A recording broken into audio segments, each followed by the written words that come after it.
আমার আপন বাড়িতে ফিরে এসেছি। ভাই মানিকাংশ, তুমি এবার আমার ফুল বাগান হতে ঘুরে এসো, আমি কমলার সঙ্গে সাক্ষাৎ করে আসি। ঠিক আছে ভাই জওয়ান, আমি তাই যাচ্ছি।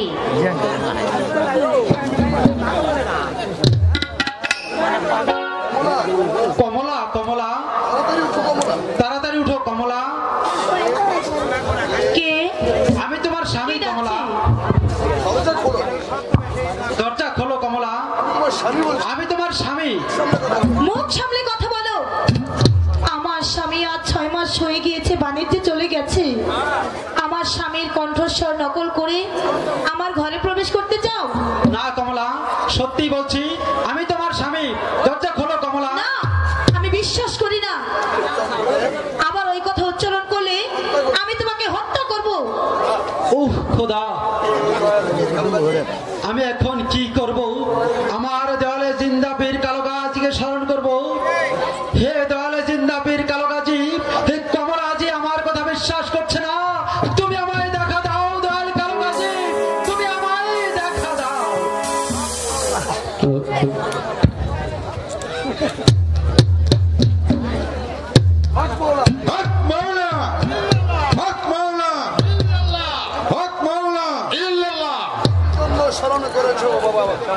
আমায় কি জন্য স্মরণ করেছ বাবা জামাল? ওগো বাবা, আপনি তো আমাকে দয়া করে আমার ঘরে পৌঁছে দিয়েছেন, কিন্তু কমলা যে দ্বার খুলছে না। কমলা দ্বার খুলছে না, তার আমি কি করব? ভাই গাজী, ভক্তের মনের বাসনা পূর্ণ করতে হলে লোহার দরজা ভাঙতে হয়। বাবা জামাল, ওগো মুর্শিদ, আল্লাহর নাম লয়া, কালো গাজীর নাম লয়া দরজায় দিবে হায়, লোহার দরজা ভেঙে হবে চুরমার। তাহলে তোমার জামাল দুর্ভোগ্য হয়ে যাবে। কমলা যে অস্ত্র হাতে নিয়ে দাঁড়িয়ে তখন আমি কমলার হাত থেকে সেই অস্ত্র আটকে ধরব। এবার চলো আমরা আমাদের আশ্রমে চলে যাই। হক মাওলা, হক মাওলা, ইল্লাল্লাহ, হক মাওলা, ইল্লাল্লাহ, হক মাওলা, ইল্লাল্লাহ, হক মাওলা, ইল্লাল্লাহ। শোনো কমলা, তাহলে তুমি দ্বার খুলবে না? দেখি কেমন করে দ্বার খুলতে হয়। আমি আল্লাহ রাসূলের নাম নিয়ে লোহার দরজায় দিলাম হাত, দেওয়ালে জিন্দা পীর কালো গাজীর নাম নিয়ে লোহার দরজায় দিলাম হাত, লোহার দরজা ভেঙে আমি চুরমার। একই স্বামী, স্বামী, আমি তো ভুল করেছি, আপনি আমাকে ক্ষমা করে দিন। তোমার কোনো দোষ নেই স্বামী, তুমি তোমার সতীত্ব রক্ষার জন্য তুমি ঠিকই করেছো। হায় খোদা, ঢাল জাগে, তরোয়ার জাগে, আরো জাগে বাতি। এই বাতি না থাকিলে বধ করিতাম পতি। এসো কমলা, আমার যার পরিবার অবসর নেই, এখন আমরা একটু বিশ্রাম করি। ঠিক আছে স্বামী, আসুন।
অভয়, আমি তোকে অভয় দান করছি, তুই বল।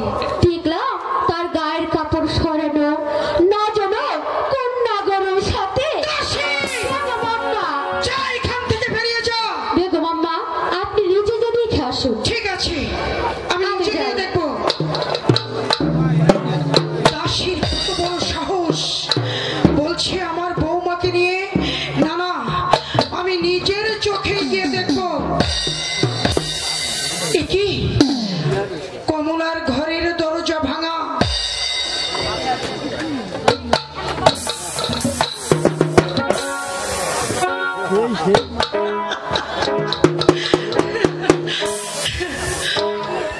কমলা পালঙ্ক ছেড়ে মাটিতে বিভোরে ঘুমোচ্ছে। একই বিপদ স্বরূপ কমলার। কমলা কি মৃত? না, কমলা জীবিত। কমলা, কমলা, এই কমলা! আম্মা,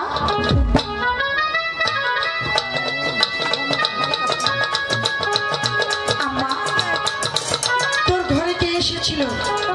সেই কথা আম্মা, আজ রাতে আমার ঘরে আমার স্বামী এসেছিল। বেয়াদব, বেশর্মিনী, কামবাদ! এ কথা বলতে তোর এতটুকু ভয় হলো না? এই, মাত্র 6 মাস হয় আমার ছেলে গিয়েছে বাণিজ্যে, আর আজ এসেছে তোর সঙ্গে আলিঙ্গন করতে, তাই না? কে এসেছিল? আপনি বিশ্বাস করুন, আমি সত্যি বলছি, আজ রাতে আমার ঘরের দরজা ভেঙে আমার ঘরে আমার স্বামী এসেছিল। চুপ কমলা! বারবার তোকে আমি বলছি, তোর ঘরে কে এসেছিল? কমলা, এ কমলা, ভয় নেই? কেন তুই ভয় পেয়েছিস? আরে, আমি যে তোর মায়ের মতো, তোর মুখ পানে চেয়ে আমি সব কিছু ভুলে যাই, ভুলে যাই আমার সব ব্যথা। তুই যে আমার কন্যা সম, তাই আমি তোকে অভয় দান করছি।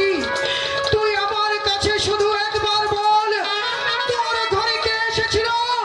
কার এত বড় সাহস আমার বংশের মুখে কালি ছিটিয়ে দিতে চাই, আমার পুত্রবধূর গায়ে কলঙ্ক ছিটিয়ে দিতে চাই। আমি তার বুকের ভেতর থেকে কলি ছিঁড়ে নিয়ে দেব। বল, কে এসেছিল? হায় খোদা, তুমি আমাকে কোন বিপদে ফেললে? আমি এখন কেমন করে বিশ্বাস করাবো? আম্মা, আপনি বিশ্বাস করুন আম্মা, আমি সত্যি বলছি, আমার ঘরের দরজা ভেঙে আপনার ছেলে এসেছে। আমার ছেলে এসেছিল না? আমার ছেলে, আমার ছেলে, আমার ছেলে, আমার দুটো কান! আহ, আমি আর সহ্য করতে পারছি না। এই কমলা, আম্মা, আমি সত্যি বলছি আম্মা, আপনি বিশ্বাস করুন আম্মা। ভয় পেয়েছিস? এই, পাপ না করলে তো তার চোখে কোনো ভয় থাকতে পারে না। আমি শুধু একটি কথা জানি, যে পাপ করে সেই তো জমের ভয় করে, যে পাপ করে না তার মরণের কোনো ভয় নেই, তার কোনো জমের ভয় নেই, সে কোনো কিছুর ভয় করে না। আর তুই, আপনি বিশ্বাস করুন আম্মা, আমি সত্যি বলছি, আমার ঘরে আপনার ছেলে এসেছিল। তোর চোখে কত পাপ, তোর দেহে কত কলঙ্ক, থই থই যৌবন তোর। আমি এ রাজ্যে, আমার প্রাসাদে আমি পুরুষ আসা নিষেধ করে দিয়েছি, তারপরও তোর ঘরের দরজা ভাঙা। আমার ছেলে এসেছিল, ঠিক আছে, বলতো আমার ছেলে যদি আসতো তাহলে তোর ঘরের দরজাটা ভাঙা কেন? আম্মা, আপনার ছেলে এসে আমাকে ডেকেছিল। ডেকেছিল? হ্যাঁ আম্মা, কিন্তু আমি তাকে বলেছি আমার স্বামী 6 মাস ধরে বাড়িতে গিয়েছে, সে তো আসবেই না, তাই আমি ঘরের দরজাটা খুলছিলাম হয়েছিল? আরে বাস, ভারী সুন্দর একটা নাটক তৈরি করেছি। আমার ছেলে এসেছিল, তুই তাকে চিনতে পারিসনি। এ কমলা, এই পৃথিবীর বুকে এমন কোন অর্ধাঙ্গিনী আছে, এমন কোন স্ত্রী আছে যে তার স্বামীকে চিনতে পারে না? এই পৃথিবীর বুকে স্বামীর পদধ্বনি শুনলে বুঝতে পারে তার স্বামী এসেছে। স্বামীর গায়ের গন্ধে বুঝতে পারে স্বামী ঘরে এসেছে। স্বামীর ছায়াটা দেখলে বুঝতে পারে তার স্বামী এসেছে। অথচ তোকে ডেকেছে আমার সন্তান, তুই বুঝতে পারিসনি তোর স্বামী এসেছে। এ কথা আমাকে বিশ্বাস করতে হবে। আপনি বিশ্বাস করুন আম্মা, আমি সত্যি বলছি। আমি বিশ্বাস করব। বিশ্বাস যে কিভাবে করতে হয় তা আমি বেশ ভালো করে জানি। আমি অনেক বিচার করেছি, অনেক কিছুর সাক্ষী আমি। এই পৃথিবীর বুকে অনেক কিছু দেখেছি আমি। আমি এই দুনিয়াটাকে বলে চষে আমি এখন কি করব? তুই কিচ্ছু করবি না। এই তুই কিচ্ছু করবি না। যা করার আমি করব। তোর যা করার তুই সেটা করে ফেলেছিস। এখন যা করার সেটা শুধু আমি করব। আমি সত্যি বলছি আম্মা, আপনি আমার কথা বিশ্বাস করুন। আপনি আমার কথা বিশ্বাস করুন আম্মা। দাসী, বিয়াবাঙ্গা, চাবুক, এই দেন আপনার চাবুক। যাও ঠিক আছে, বাইরে অপেক্ষা করো।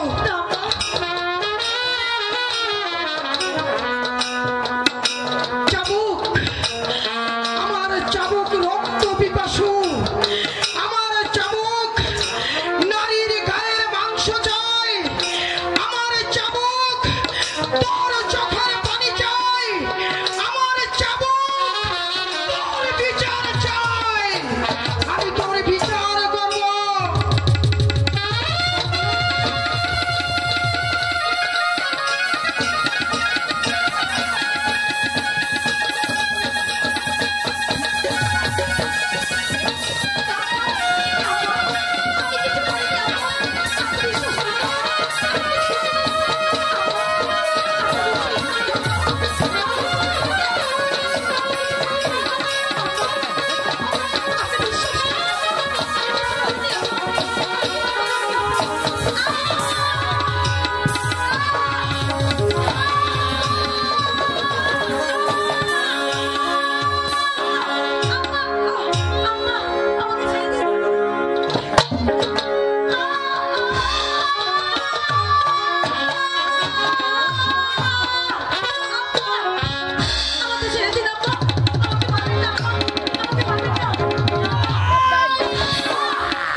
আমার উপরে একটি কথা বলবি না।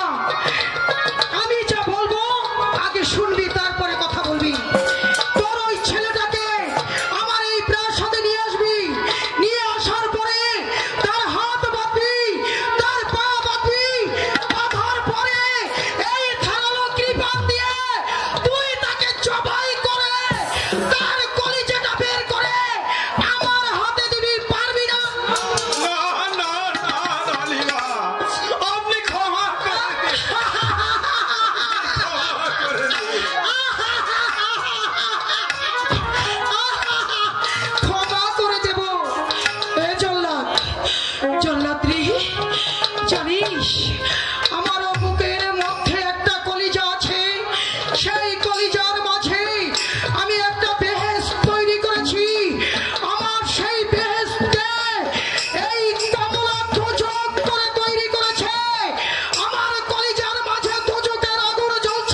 আমি পারবো না রানীমা, আমি পারবো না।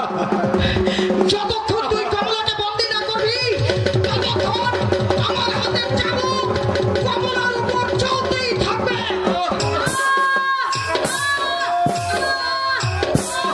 খোদা, তুমি কি নেই, তুমি কি দেখতে পাচ্ছ না খোদা?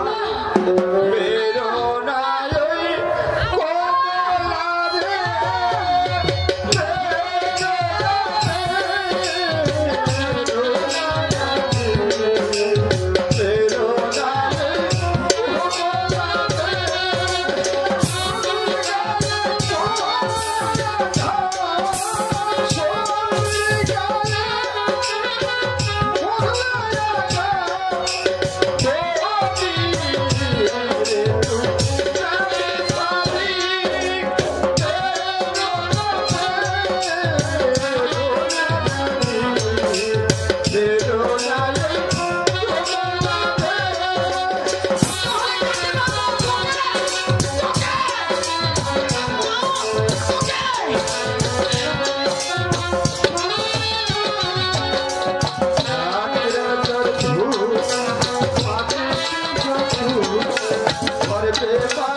এই কমলা রে,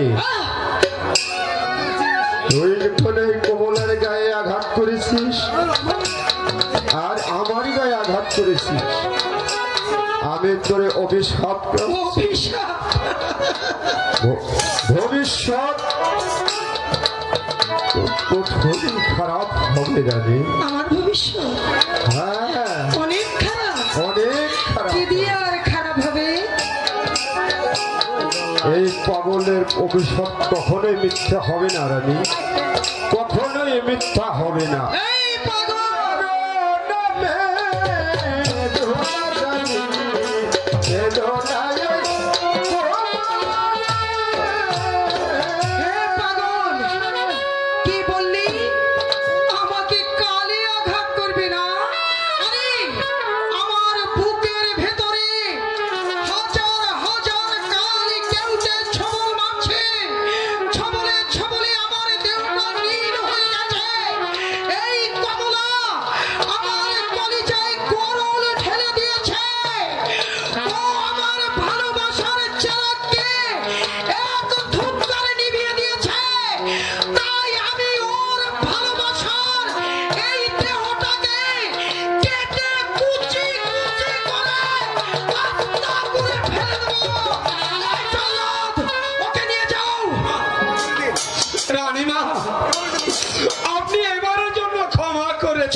রানীমা যে আমার কথা শুনল না রে বোন।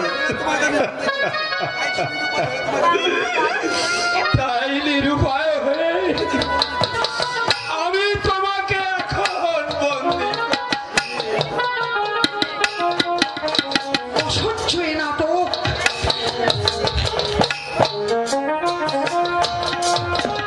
আমার কলিজায় গরল ঢেলতে আমিও তোকে বিষাক্ত বিষ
অপরাধ না হয় আমি করেছি। চলে এসো কোন কমলা, তুমি চলে এসো।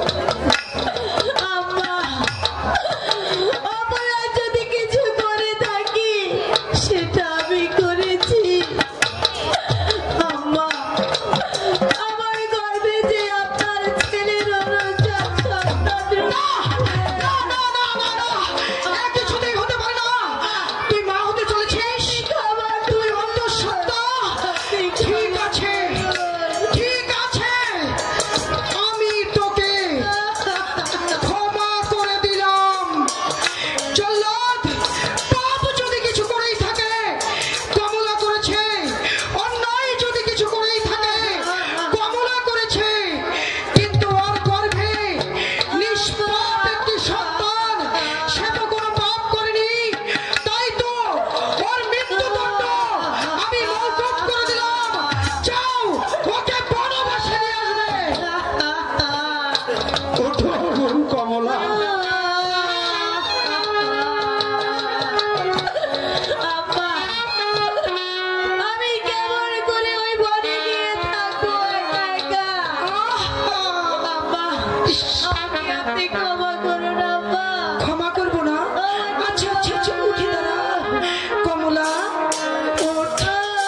চোখ দুটো ফেটে পানি আসতে চাইছে কেন?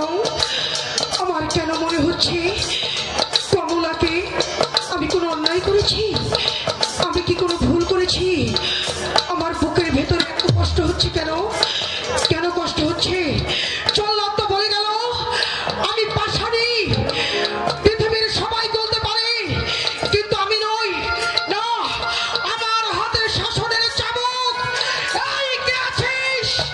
এই রাজ্য মহিলার করে দে। ওই কলঙ্কিনীকে কেউ জায়গা দিলে বিনা কৈফিয়তে তাদের জীবন যাবে। এ হচ্ছে আমার আদেশ।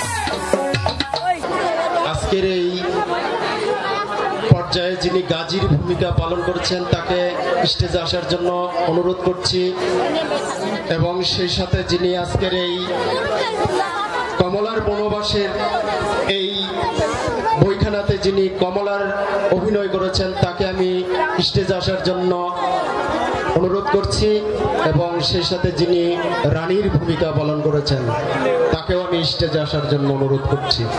যা হোক, আমি আরো দুইজন ব্যক্তিকে আমি সর্বোচ্চ 2 থেকে 3 মিনিটে শেষ করব। আমি স্টেজে আসার জন্য আহ্বান করছি আজকে যিনি এই শৌখিন নাট্যগোষ্ঠী সাকরাইলের এই দলের যিনি পৃষ্ঠপোষকতার দায়িত্বে আছেন, তিনিও একটা সময় এই বই পড়তেন। সুদীর্ঘকাল যাবৎ তিনি এই সাংস্কৃতিক জগতের মাঝে সময় দিয়েছেন। সেই আব্দুল হালিম মেম্বারকে আমি স্টেজে আসার জন্য আহ্বান করছি। সেই সাথে আজকের যিনি এই অনুষ্ঠানটা যিনি সার্বিক পরিচালনা করে থাকেন মোহাম্মদ মিলন হোসেন, তাকেও আমি স্টেজে আসার জন্য অনুরোধ করছি।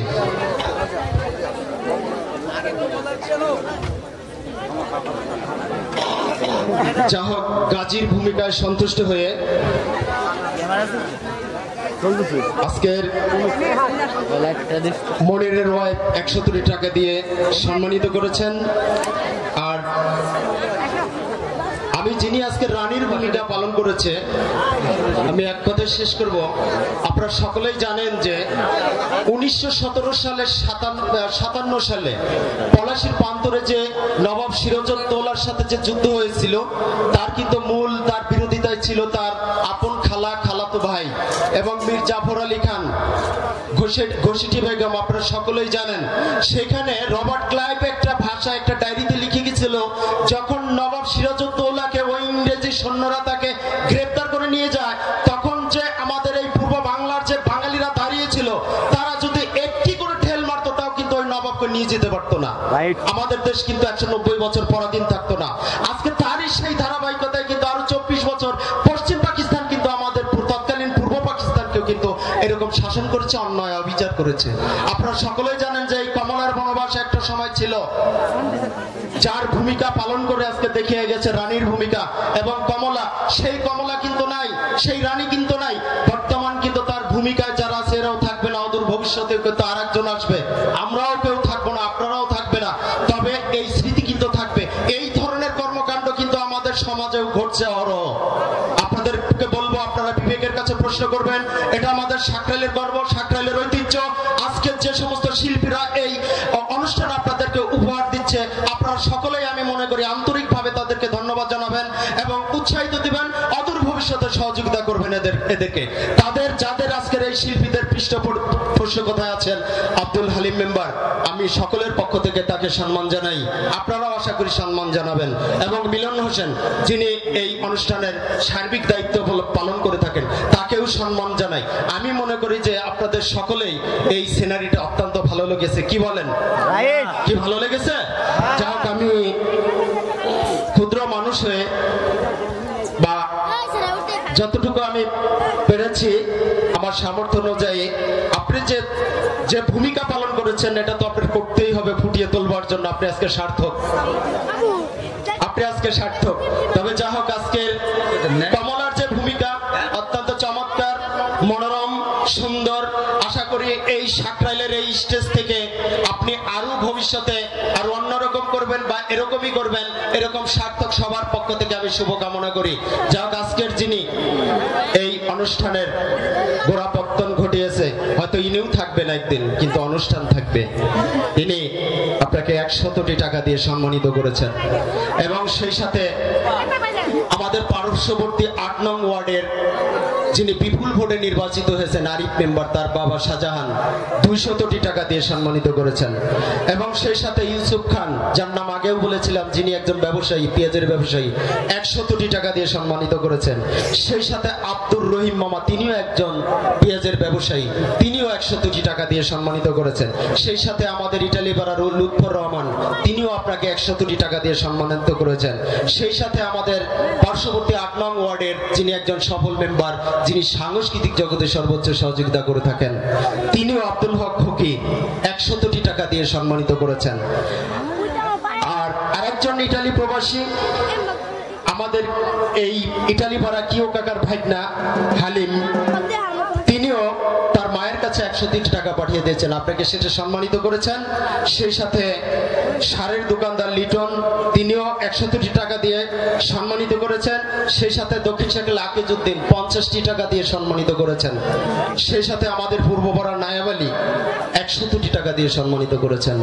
তবে আমি যারা টাকা দিয়েছেন তাদেরকেও ধন্যবাদ জানাই, যারা টাকা দেন নাই তারা আপনারা বসে অনুষ্ঠান দেখতেছেন, উপভোগ করতেছেন, এটাও সহযোগিতা, আপনারা উৎসাহিত করতেছেন, আপনাদের সকলকেই আমি আন্তরিকভাবে ধন্যবাদ জানাই। এ পর্যায়ে আমি আব্দুল হালিম কাকা সাবেক মেম্বার, তাকে আমি দুইটি কথা বলার জন্য অনুরোধ করছি। বিসমিল্লাহির রহমানির রহিম। শাহেন শাহ জোনা ফকিরের 34তম ওরস উপলক্ষে আমরা সাংস্কৃতিক অনুষ্ঠান শুরু করেছিলাম। আমাদের আজকে বিদায় রজনী।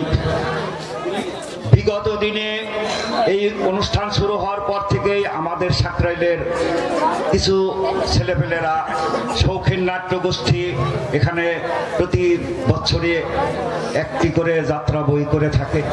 জানি না এই ছেলেগুলা কতটুকু শিক্ষা পেয়েছে।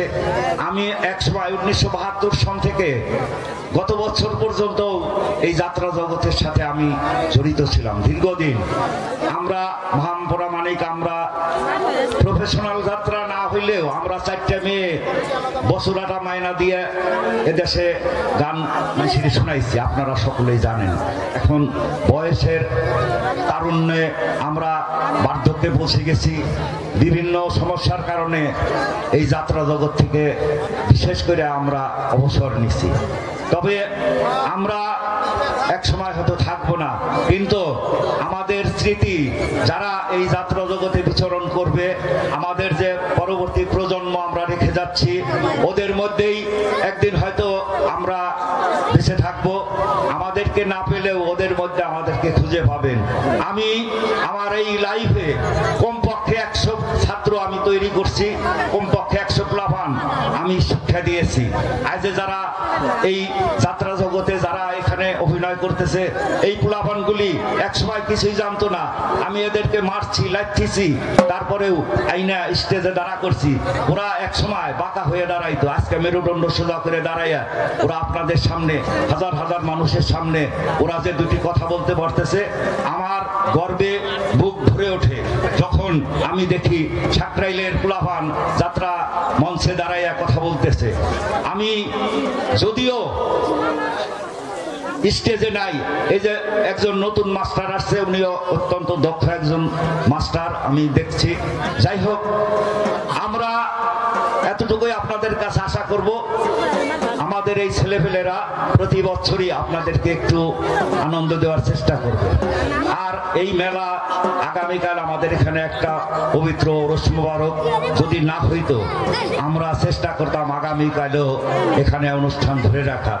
দুঃখিত, ওই ওরসের কারণে আমাদের এই প্যান্ডেল আজই শেষ করতে হচ্ছে। ভুল ত্রুটি আমরা কতটুকু করছি, আপনাদেরকে আমরা ঠিক মতো বসার আসন দিতে পারি নাই। আপনারা অনেক কষ্ট স্বীকার করেও আমাদের এই গানে অংশগ্রহণ করছেন। আমার মা বোনেরা, তাদের বসার ব্যবস্থা আমরা করতে পারি নাই, তারপরেও তারা এই দীর্ঘ রাত পর্যন্ত এই যাত্রা দেখার জন্য গভীর আগ্রহের সাথে বাচ্চা কাচ্চা নিয়ে বসে আছেন।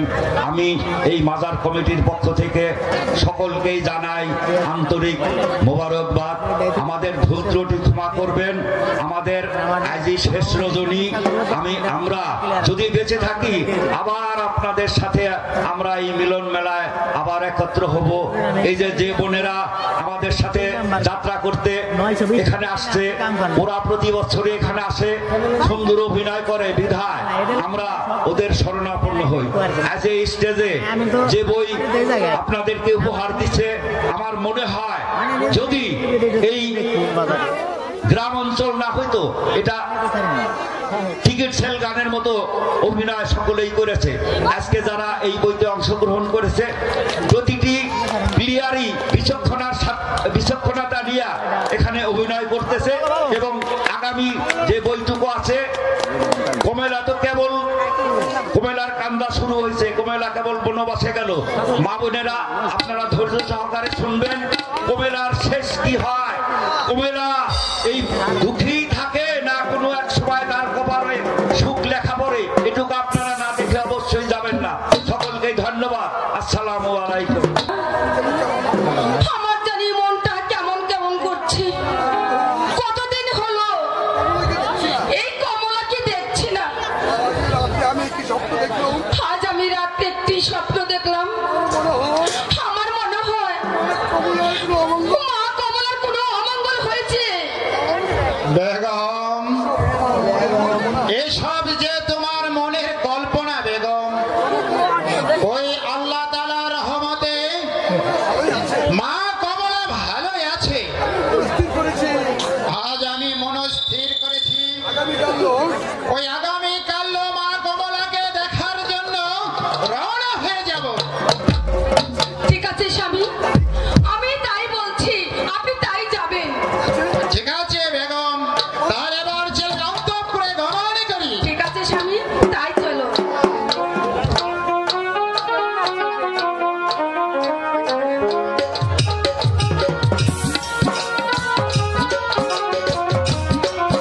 ছি, ছি, ছি, ছি, ছি, ছি, ছি, ছি। কি লজ্জা, কি ঘৃণা! কেমন করে মানুষের সামনে আমি মুখ দেখাবো? কত যত্ন করে পুত্রবধূ এনেছিলাম, আর ছি, মানুষের রক্তে মাংসে গড়া দেহ, এই দেহ কত যৌবন দিয়েছে খোদা তাআলা, আর তার অপচয়! ছি, ধিক, ধিক তোর নারীত্বে!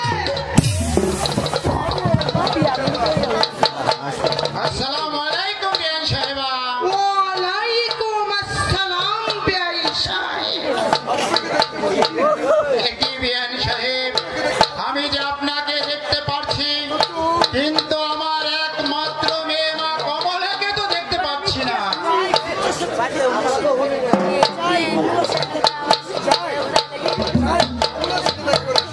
যাই, আমি ওই কমলার সাথে দেখা করে আসি। দাঁড়ান, আগেই কমলার সাথে দেখা করতে যাবেন কেন? বেআই সাহেব, এদিকে আসুন না। আরে, আমি আপনার বেয়ান সাহেবা, আপনার সাথে আমার কত রসালো একটা সম্পর্ক। অবশ্যই আমার সাথে কিছু মজার গল্প করুন, তারপরে না হয় কমলার কাছে যাবেন। কি ভালো বলিনি? অবশ্যই ভালো বলেছেন। এ কি বিয়ান সাহেবা, আপনি কি আমার সঙ্গে ঠাট্টা করছেন? ব্যাস, আপনার সাথে ঠাট্টা করব না তো আমি কার সাথে ঠাট্টা করব? আপনি আমার বেয়াই সাহেব, তাই তো আপনার সঙ্গে আমি ঠাট্টা করব। শুনুন, আপনাকে আমি একটি কথা বলি।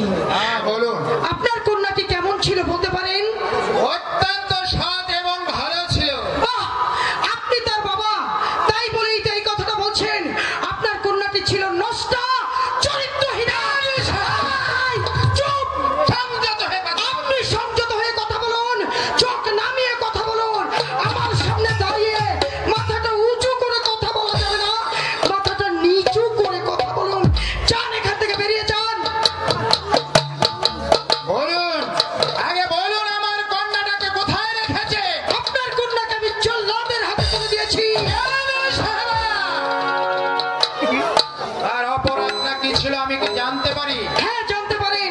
তার অপরাধ ছিল, তাকিয়ে দেখুন, এটাই কমলার কক্ষ। কমলার ঘরের দরজা ভাঙা। আর এবার তাকিয়ে দেখুন, এটাই কমলার পালঙ্ক। হাই বেআই সাহেব, আপনিও তো এমন একটা সময় পার করে এসেছেন। বলুন তো, আপনার কি মনে হয় এই পালঙ্কে কমলাই একা ছিল? তবে কে ছিল তার সঙ্গে? সেটাই তো প্রশ্ন। কে ছিল? আমার পুত্র সমাশয় বাণিজ্যে গিয়েছে, আর আজ এসেছে নাকি ওর সঙ্গে আলিঙ্গন করতে। বেআই সাহেব, শাহী প্রাসাদে থেকে শাহী খাবার খেয়ে যৌবনের উন্মাদনা বেড়ে গেছে, তাই স্বামী ছেড়ে পর পুরুষের সঙ্গে। আমি এ কথা কখনো বিশ্বাস করি না। ওই চন্দ্র সূর্য মিথ্যা হতে পারে, রাতের মিথ্যা হতে পারে, কিন্তু আমার মেয়ে আমার কমলা সত্যি হতে পারে না। আপনি বিশ্বাস করেন আর নাই করেন, এটাই সত্য। শুনুন, আমি এর চেয়ে বেশি কথা বলতে চাই না। এখান থেকে বেরিয়ে যান, তা না হলে আপনাকে ঘাড় ধাক্কা দিয়ে বের করে দেবো। বিয়ানী সাহেবা, আমি তাই বেরিয়ে যাচ্ছি, কিন্তু একটি কথা শুনে রাখুন। আমি আপনার চাইতে কম নয়। আমিও 26 নগরের 26 সদাগর। আমিও একদিনের বিচার করব ইনশাআল্লাহ।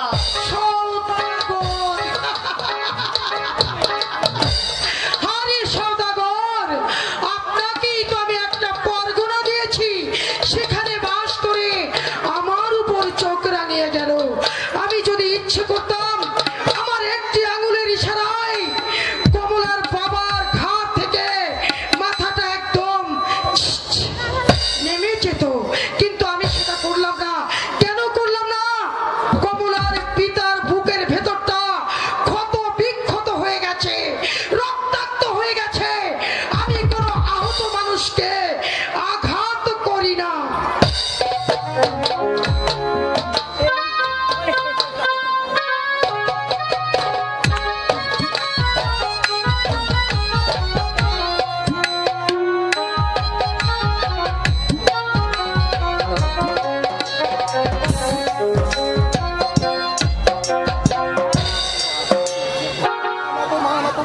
অপমান, অপমান, অপমান। কিসের অপমান স্বামী?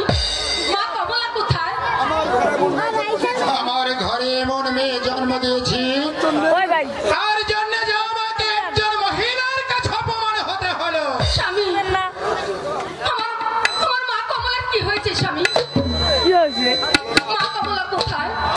রানী, কাল আমি মা কমলাকে দেখতে তার স্বামীর ঘরে গিয়েছিলাম, কিন্তু সেখানে গিয়ে শুনলাম আমার মেয়ে মা কমলা স্বামী, মা কমলা কলঙ্কিনী হতে পারে না স্বামী। শোনো বেগম, মা কমলার কথা যদি তুমি আর একবার মুখে আনো, তাহলে আমি তোমাকেও ক্ষমা করব না। এই কেসির দারোয়ানকে পাঠিয়ে দে।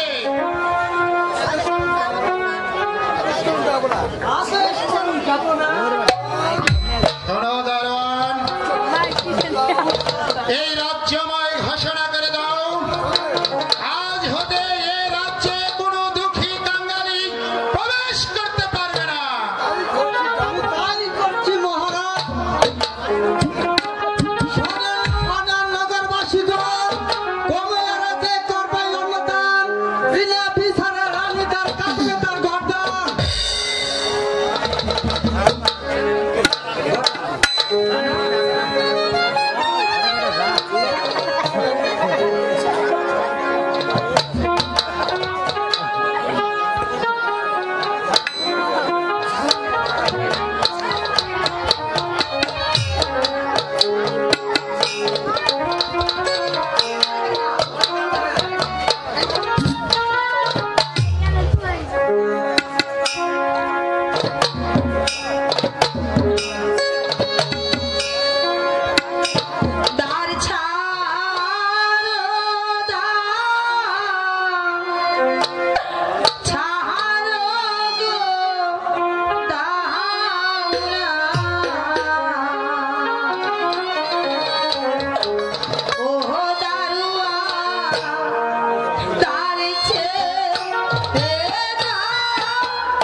একজন কাঙ্গালিনী আপনার সাক্ষাৎ পাচ্ছি।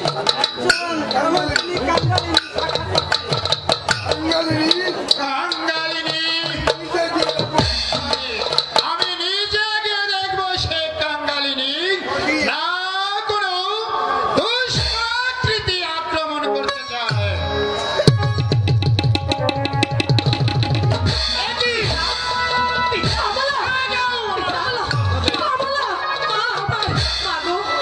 আমি আজ 7 দিন যাবত কিছুই খাই না।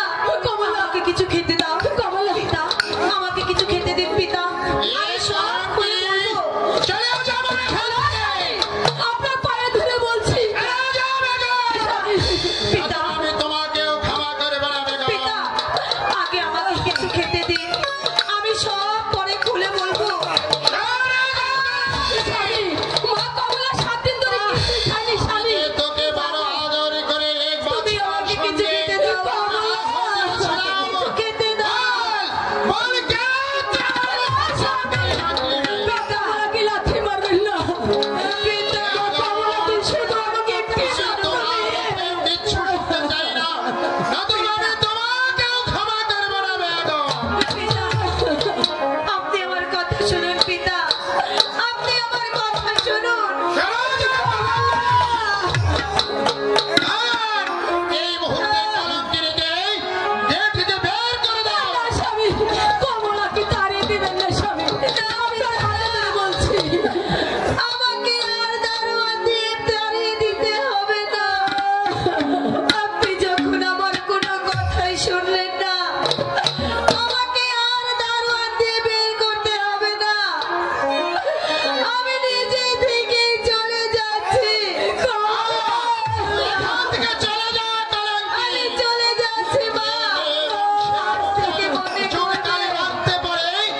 সারাদিন ভরে কাঠ কাইটা আমার বুদাটাতে ধরে নামাইবো একটু খাইতে গেল আর বলে কাটন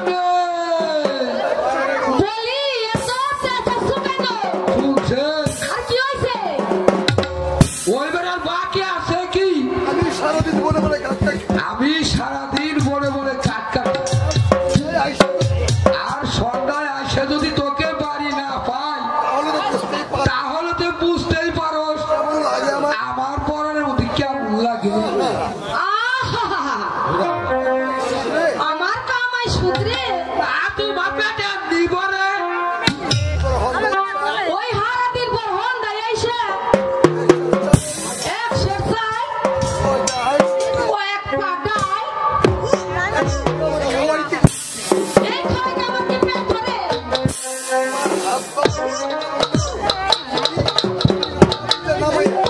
আমি তোমার হাত পা টিপে দিতে পারো না, ঘরে বুড়া নামাই ভালো তুমি। তাহলে বাঘটাকে আকাশ থেকে আসবে বলি সব কথা বাদ দিয়ে ধর ধর ধর আগে তুই আমার ঘরের উদাটা ধর ধর না আচ্ছা, ঠিক আছে, ধর ধর ধরতেছি। আর শক্ত করে ধরিস পরে না ধর ভাই আমার কামাচ্ছে ইরে ইরে ইরে ইরে পারছে রে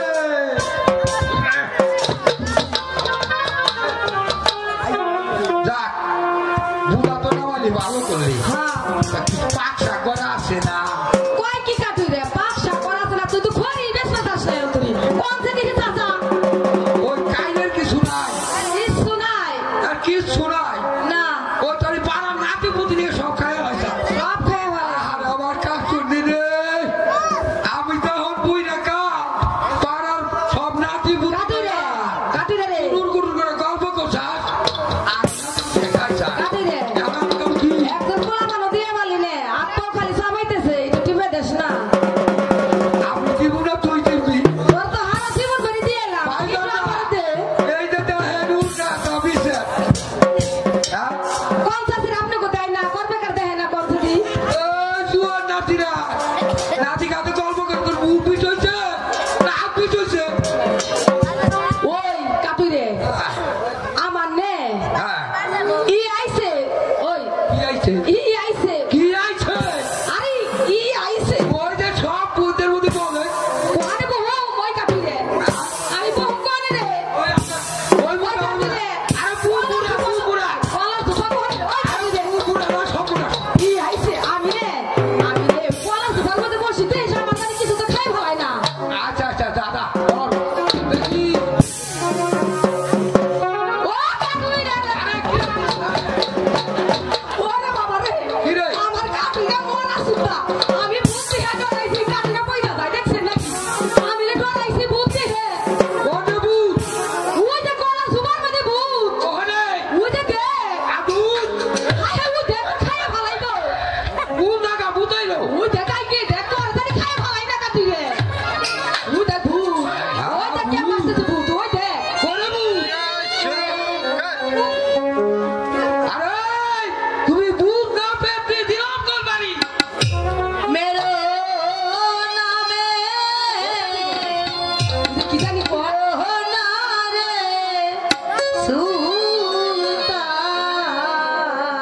ভাগ্নে আরে কাটুনি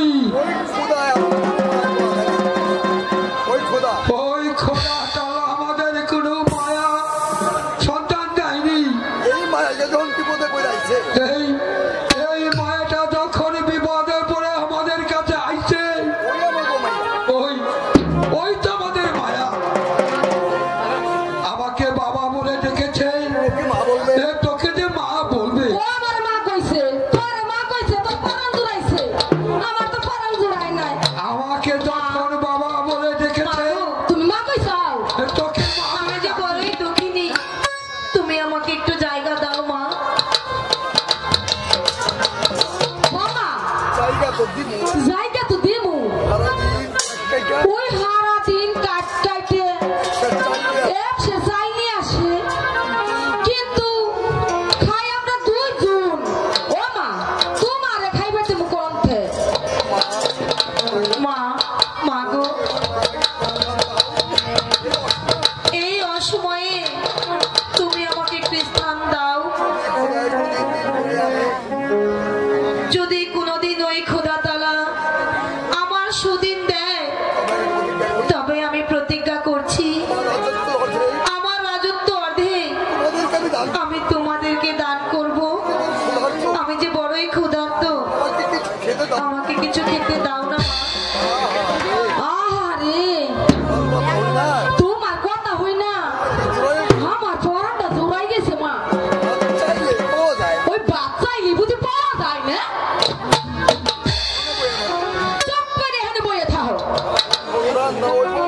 যখন রান্না হইব তখন তোমার ডাইকে দিমু, তখন তোমার খাইবে দিমু। মা তুমি তুমি একটু সবর করো মা। অহরি ভাত রান্না তোমাকে আমি খাইবা দিবার কইতাছি, একটু একটু বসো মা। আমি ওই তাড়াতাড়ি বোন থাইকা আর আগে বুঝা কাট কাইটা ওই বাজারে বেচা চাল ডাল লয়ে আসিকা। তুমি একটু বসো, আমি খুব তাড়াতাড়ি আইব। তুমি আই বসো। কাটি রে, ঠিক আছে বাবা। এই, এইটি নিয়ে যা, আই কাটি রে।